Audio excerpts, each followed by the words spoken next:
Hello दोस्तों, मैं विक्रम कुमार और आप देख रहे हैं जय भीम लाइव। दोस्तों, आज की वीडियो बहुत ही खास चर्चा की होगी और दोस्तों आज की यह खबर बहुत महत्वपूर्ण और चिंताजनक है, इसलिए आप तक पहुंचाना अहम हो गया है। साथियों, क्या 2024 के बाद बाबा साहेब के संविधान से नहीं बल्कि मनुस्मृति से चलेगा हमारा देश? दोस्तों, हमारे देश के भारतीय संविधान के साथ बार बार छेड़खानी की जा रही है। बार बार संविधान पर खतरा क्यों मंडरा रहा है? दोस्तों, आपको बता दूं कि हमारे देश की नई संसद की शुरुआत हो गई है और नए संसद की सत्र में पहले दिन की शुरुआत के साथ ही संविधान के साथ बहुत बड़ा छेड़छाड़ किया गया है। दोस्तों, पूरी खबर को लेकर मैं आज इस वीडियो में बात करने वाला हूं, चर्चा करने वाला हूं, ताज़ा अपडेट आपको बताने वाला हूं और वो पूरी खबर क्या है और साथ में इस सरकार ने क्या कहा है और इस खबर को लेकर कैसे देश भर के जो अम्बेडकरवादी हैं वो गुस्से में हैं, वो इस सरकार को लेकर आक्रोशित हैं और कह रहे हैं कि इस सरकार की मंशा ठीक नहीं है और बहुजन लोग कह रहे हैं कि यह सरकार बाबा साहेब का लिखा संविधान बदल देगी। आखिर दोस्तों, यह डर लोगों को क्यों सता रहा है, यह आज का बड़ा सवाल है। दोस्तों, एक बात और, आखिर यह लड़ाई सिर्फ अम्बेडकरवादी और मनुवादी सोच के बीच ही क्यों? दोस्तों, जहां पर मनुवादी संविधान से नफरत करते हैं वहीं पर अम्बेडकरवादी संविधान को बचाने आते हैं। तो दोस्तों, जो देश भर के अम्बेडकरवादी हैं वो अपने संविधान को बचाने के लिए निकल चुके हैं। वो अपने देश के भारतीय संविधान की हिफाजत करना चाहते हैं, वो संविधान की रक्षा करना चाहते हैं, क्योंकि दोस्तों परम पूज्य डॉक्टर बाबा साहेब अम्बेडकर जी ने बड़ी ही मुश्किल से बड़ी ही दिक्कत झेलते हुए इस संविधान को लिखा है, देश के लिए तैयार किया गया था। तो दोस्तों, लेकिन उसी संविधान पर एक बार फिर आंच आई है, एक बार फिर से हमारे देश का भारतीय संविधान को बदलने की साजिश शुरू हो गई है। दोस्तों, पहले तो आप सिर्फ देखते थे, पढ़ते थे, सुनते थे इन मनुवादी सोच के लोगों के द्वारा और यह लट्टू बार बार संविधान के खिलाफ जहर उगलते रहते थे। संविधान की प्रतियां जलाई गई थी और उसी दिल्ली के अंदर भारतीय संविधान की प्रतियां जलाई गई थी इन घटिया लोगों के द्वारा। दोस्तों, ये लोग संविधान के खिलाफ कुछ भी बोल दें, इनके ऊपर इनके खिलाफ कोई कार्रवाई नहीं होती है। आप संविधान के खिलाफ बोल दो, आप कहो यह देश हिंदू राष्ट्र बनेगा, आप कहो संविधान बदल दिया जाएगा, फिर भी इन चिंटुओं के खिलाफ कोई कार्रवाई नहीं होगी। दोस्तों, यह सब देखकर आपको क्या लगता है, आखिर भारतीय संविधान से इतनी नफरत क्यों है? क्या धीरे धीरे भारतीय संविधान को हटाकर मनुस्मृति लाया जाएगा? क्या आरएसएस का संविधान इस देश के अंदर लागू होगा और क्या इसीलिए यह छेड़छाड़ की कोशिश शुरू हो गई है? दोस्तों, आपको याद दिला दूं, हमारे प्रधानमंत्री जी के जो ये देख रहे हैं आप आर्थिक सलाहकार विवेक देवराय ने क्या कहा था, इस शख्स को जानते होंगे आप। इस आदमी ने थोड़े ही दिनों पहले क्या कहा था? विवेक देवराय ने कहा था, इस देश को नए संविधान की जरूरत है। दोस्तों, इस देश के नफरती लोग इस देश के लिए खतरा है। ये लोग हमेशा संविधान के खिलाफ जहर उगलते रहते हैं। चलिए दोस्तों, इन चिंटुओं कि अगर बात छोड़ भी दिया जाए, लेकिन जो बड़े बड़े संवैधानिक पदों पर बैठे हैं और यही लोग संविधान के खिलाफ जहर उगले, संविधान को बदलने की बात करें तो डर तो हमें होना ही चाहिए, उस पर विचार तो हमें करना ही चाहिए। दोस्तों, वीडियो शुरू करने से पहले हमारी छोटी सी एक रिक्वेस्ट है कि अगर आप हमारे जय भीम लाइव चैनल पर पहली बार आए हैं तो प्लीज़ चैनल को सब्सक्राइब जरूर करें, क्योंकि दोस्तों हमारे इस चैनल पर बहुजनों की न्यूज़ और उनका इतिहास बताया जाता है। दोस्तों, आपके सब्सक्राइब करने से हमारा मनोबल बढ़ता है और हमें वीडियो बनाने की उम्मीद मिलती है। साथ ही दोस्तों, बेल नोटिफिकेशन को दबाकर ऑल पर सेट कर देना ताकि हमारी वीडियो की नोटिफिकेशन बिना किसी रुकावट आपको मिलती रहे। चलिए दोस्तों, वीडियो को करते हैं शुरू और जानते हैं फिर से संविधान के साथ क्या छेड़छाड़ किया गया है। दोस्तों, 2024 का लोकसभा चुनाव बहुत कुछ तय करेगा और दोस्तों ये चुनाव देश के लिए बहुत बड़ा चुनाव है। दोस्तों, इससे बड़ा चुनाव कभी नहीं आएगा वापस, क्योंकि यही चुनाव तय करेगा कि हमारा देश संविधान से चलेगा या मनुस्मृति से चलेगा। यही चुनाव तय करेगा कि देश में मनुस्मृति लागू होगी या नहीं।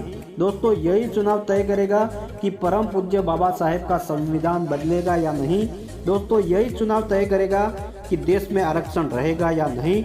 इसलिए दोस्तों, मैं कहता हूं कि ये जो 2024 लोकसभा का चुनाव है वो बहुत ही महत्वपूर्ण है। आरक्षण को लेकर आप बात कर लीजिए, देश में अब 33% आरक्षण महिलाओं के लिए किया गया है, लेकिन इसमें भी बहुत बड़ा रोल खड़ा कर दिया है दोस्तों। SC ST OBC महिलाओं के लिए कुछ भी नहीं है, कुछ भी नहीं रखा गया है। क्या करेगी SC ST OBC की महिलाएं? आखिर इन महिलाओं के साथ इतना बड़ा धोखा क्यों किया गया? दोस्तों खबर 19 सितंबर की है। नई संसद के पहले दिन संसद के अंदर आप इस बात को जरा ध्यान से समझिएगा। नई संसद के पहले ही दिन सभी सांसदों को संविधान की एक पुस्तक दी गई नई संसद के अंदर। तो दोस्तों आप कहेंगे कि यह तो अच्छी बात है, संविधान की पुस्तक सबके पास होनी चाहिए, संविधान की कॉपी देना अच्छा काम है। लेकिन दोस्तों इसके पीछे भी बहुत बड़ा कारण है, राज छुपा हुआ है इसमें। आप सतर्क हो जाइए, जाग जाइए। कॉपी देना बिल्कुल अच्छा नहीं है दोस्तों। खबर सुनिएगा पहले आप पूरी, तभी आपको मालूम होगा। सभी सांसदों को भारत के संविधान की कॉपी सौंपी गई और जानते हैं उस पर क्या खुलासा हुआ।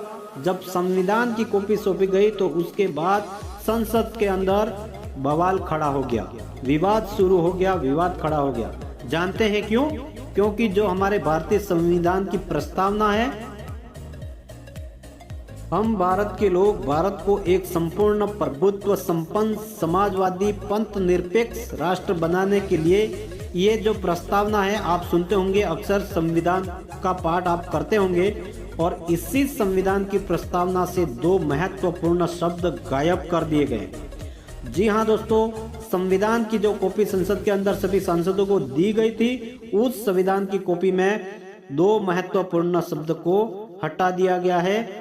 और जब उन्होंने बारीकी से ध्यान से देखा तो संविधान की प्रस्तावना से 2 खास शब्द गायब कर दिए गए हैं। अब बड़ा सवाल यह है कि वो कौन से 2 शब्द हैं जिसे इस सरकार ने गायब कर दिए।